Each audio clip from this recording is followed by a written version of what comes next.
Hi எல்லாரும் எப்படி இருக்கீங்க? ஹோப்ல ஹாப்பியாக ஜாலியாக இருப்பீங்க நம்புகிறேன். இந்த வீக்கெண்ட் உங்களுக்கு எப்படி போச்சு அப்படின்ட்டு எனக்கு கமெண்ட் பண்ணுங்கள். ஸோ எனக்கு வந்து ஓகே கொஞ்சம் வந்து ஹெக்டிக்காக இருந்தாலும் ஓகே ஒரு சூப்பரான ஒரு வீக்கெண்டாக இருந்தது. ஸோ இந்த வீக் பார்த்திங்கன்னா எதுக்காக நான் வீக்கெண்ட் பற்றி மென்ஷன் பண்ணுறேன்னு பார்த்தீங்கன்னா, ஹெக்டிக்காக இருந்தாலும் கொஞ்சம் இன்ட்ரெஸ்டிங்கான ஓகே நமக்கு பிடிச்சி வேலைகள் செய்கிறோமோ அப்படின்ற மாதிரி இருந்தது. ஸோ தட் அதனால தான் கொஞ்சம் எனர்ஜெட்டிக்காக இருக்குது. அதுவும் இல்லாமல் நான் மன்னிச்சிடுங்க, ரொம்ப நாளாக அந்த கவுன் ப்ரிப்பரேஷனில் நான் இருந்தேன். ஃபைனலாக அதை கம்ப்ளீட் பண்ணிவிட்டேன். அன்ஃபார்ச்சுனேட்லி அதை ஃபோட்டோ எடுக்க நான் மறந்துட்டேன். அது ரொம்ப கஷ்டமாக இருந்தது எனக்கு ஞாபகம் வரவும். அச்சோ என்னடா வீடியோவில் மென்ஷன் பண்ணிகிட்டே இருக்கும், பட் ஆனால் அது எடுக்கவே மறந்துட்டோம் அப்படின்னு சொல்லிட்டு. ஸோ அதுலேயும் இன்னொன்று பெண்டிங் வச்சுருக்கேன். ஸோ அப்போயாச்சும் எடுக்க முடியுமா அப்படின்னு நான் கண்டிப்பாக பார்க்குறேன். எடுத்தேன்னா கண்டிப்பாக போஸ்ட் பண்ணுறேன். ஸோ இன்றைக்கி வீடியோ என்னென்னு பார்த்தீங்கன்னா, என்ன உங்களுக்கான விஷயத்தை கொண்டு வந்திருக்கேன்னு பார்த்தீங்கன்னா, நான் நிறைய வீடியோஸ் பார்த்துருக்கேன். எது ரிலேட்டடுன்னு பார்த்தீங்கன்னா மணி சேவிங் பற்றி. ஓகேங்களா, நீங்கள் நினைக்கலாம் இதுக்கு தான் நிறைய வீடியோஸ் இருக்குது. ஏன்னா நானே நிறைய வீடியோஸ் பார்த்துருக்கேன், நிறைய இருக்குது.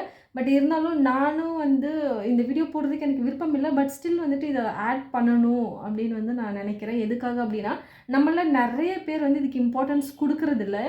என்னதான் நமக்கு மனசுக்குள்ளே இருந்தாலுமே அதை எக்ஸிக்யூட் பண்ணுறது ரொம்ப கஷ்டமாக இருக்குது. அது பர்சனலாக நானும் பண்ணியிருக்கேன். ஏன்னா ஒரு 500 பர்சனலாக சேவிங்க்கு எடுத்து வைக்கணும் அப்படின்னா ரொம்ப கஷ்டமாக இருக்குது.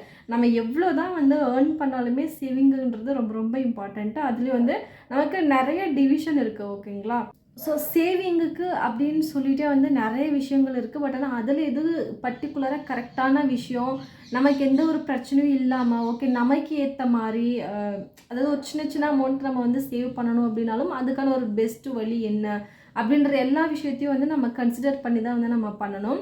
ஸோ அதுலேயும் ஏதோ நம்மளால் முடிஞ்சது ஒரு 500 இல்லை 1000 இல்லை அப்படின்னா 2000 அப் டு ஒரு 10,000 வரைக்குமே நம்மளால் சேவ் பண்ண முடியுது அப்படின்னா அதுக்கான குட் வே, அதாவது எந்த ஒரு நல்ல இடம் நமக்கு நல்லாயிருக்கும். அது மட்டும் இல்லாமல் அந்த சேவிங் மணி டபுள் ஆகணும். கரெக்டாக? ஸோ ஏன்னா சும்மாவே அந்த மணியை வச்சுட்டு இருந்தாலுமே அதில் எந்த ஒரு பிரயோஜனமும் கிடையாது. கரெக்டாக?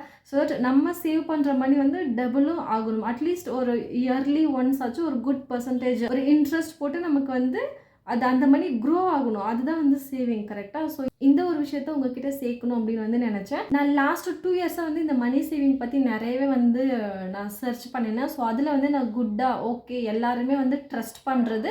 ஸோ அதுலேயும் நமக்கு தெரிஞ்ச விஷயங்கள்லேயே நம்ம சேவிங் பண்ணுறது ரொம்ப நல்ல விஷயம் அப்படின்னு நான் யோசித்தேன். ஸோ நான் பண்ணியிருக்கிற விஷயங்களை உங்ககிட்ட நான் ஷேர் பண்ணிக்கிறேன். ஸோ அது மேபி உங்களுக்கு ஹெல்ப்ஃபுல்லாக இருக்கலாம். ஏன்னா இதெல்லாமே சின்ன சேவிங்ஸ் வச்சு நம்ம பண்ணலாம். ஃப்யூச்சருக்கு ஒரு நல்ல ஓகே நமக்குன்னு ஒரு ஸ்ட்ராங்காக ஓகே இது இருக்குது நம்மக்கிட்ட. ஸோ அதனால் நம்ம கொஞ்சம் சேஃப் தான் அப்படின்ற மாதிரி ஒரு எண்ணம் இருக்கும்.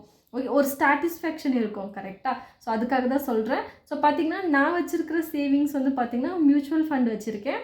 அண்ட் தென் எல்ஐசி வச்சுருக்கேன். அண்ட் தென் போக பிபிஎஃப் வச்சுருக்கேன். அண்ட் தென் அது போக உங்களுக்கு இமீடியட்டாக தேவை அப்படின்னா இந்த பேங்க்கில் ரெக்கரிங் டெபாசிட் அப்படின்னு ஒன்று இருக்குது. ஃபிக்ஸட் டெபாசிட்டும் பண்ணலாம், அதே மாதிரி ரெக்கரிங் டெபாசிட்டும் பண்ணலாம்.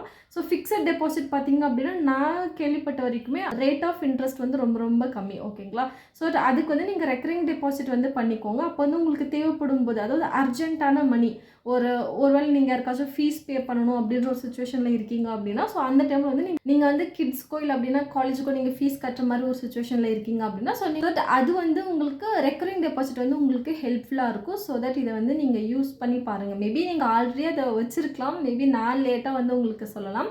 ஸோ யார் இன்னும் எந்த ஒரு சேவிங்குமே இல்லாமல் இருக்கீங்களோ தயவு செஞ்சு அவங்களுக்காக நீங்கள் இந்த ஒரு வீடியோ காமிங்க. மேபி காமிக்கலாம், இல்லை அப்படின்னா நீங்களே அவங்கக்கிட்ட சொல்லுங்கள். ஏன்னா நம்ம சுற்றி இருக்கிறவங்களுக்கு நம்ம தான் சொல்லணும். ஏன்னா அவங்களுக்கு மனசுக்குள்ளே இருக்கும், பட் ஸ்டில் அவங்க எக்ஸிக்யூட் பண்ணாமல் இருக்கலாம். ஓகேவா? ஸோ அதோட இம்பார்ட்டன்ஸ் அவங்களுக்கு என்ன தான் தெரிஞ்சிருந்தாலும் அவங்களால முடியாமல் இருக்கலாம். ஸோ அதை பற்றி நம்ம வரி பண்ண வேண்டாம். உங்களால் எந்த அளவுக்கு முடியுமோ, ஃபார் எக்ஸாம்பிள் நீங்கள் உண்டியலில் போடுற காசை நீங்கள் அந்த ஒரு சேவிங் பண்ணுற இடத்துல நீங்கள் போட்டு வச்சிங்க அப்படின்னா அது க்ரோ ஆகும். ஓகேங்களா, ஸோ அதுக்காக தான் நான் சொல்கிறேன். ஹோப்ஃபுல்லி இந்த வீடியோ உங்களுக்கு பிடிச்சிருக்குன்னு நம்புறேன். பிடிச்சிருந்தா லைக் பண்ணுங்கள், ஷேர் பண்ணுங்கள், கமெண்ட் பண்ணுங்கள், மறக்காமல் சப்ஸ்கிரைப் பண்ணிக்கோங்க. நான் உங்களை அடுத்த வீடியோவில் பார்க்குறேன். ஓகே, பாய்.